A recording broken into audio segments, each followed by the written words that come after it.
Merry Christmas Eve. This is Christy from Ahn Company. It's Monday, December 24th. So shortened day here into the grain markets, meat markets, and actually even those outside markets. You also are coming off a weekend where you now have a partial government shutdown. So it's unsure whether or not you're going to get much from USDA as far as announcements. So soybean market really hanging on trying to get some private sales. There are rumors out there that you're going to get some before Christmas. We are not going to know that now. So very quiet trade as there's just not a whole lot of news out there. Also, I think those outside markets, they're spooking some traders right now that you really probably have a lot of them just coming over and stepping on the sidelines during this crazy holiday trade.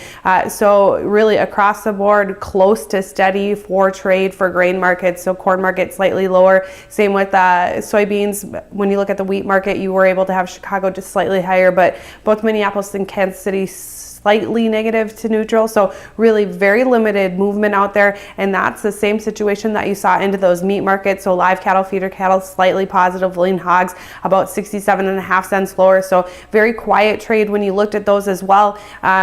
Cattle market really stuck in a rut right now between a negative economic feel right now, negative stock markets, and then there is the positivity that the fact that there is a big storm coming that could affect some cattle.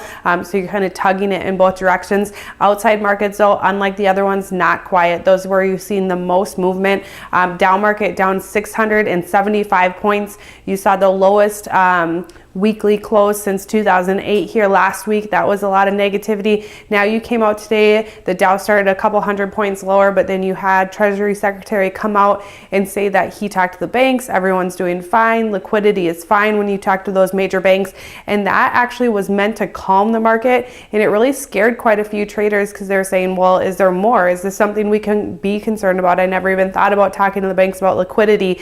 We thought the economy was doing really good, and it spooked a lot of traders, and you saw that sell off even more, closing down 675 points. You also saw the US dollar down 43 and crude oil down almost $2. So a lot of negativity in those outside markets, and those were the movers. Otherwise, very quiet trade into the grain and cattle markets. And then you're coming in. We are closed on Tuesday. Markets will have a hard open on Wednesday morning, and we'll have to see what comes from there. I do have to close with a disclaimer: trading futures and options involves risk loss and is not suitable for all producers. Have a Merry Christmas.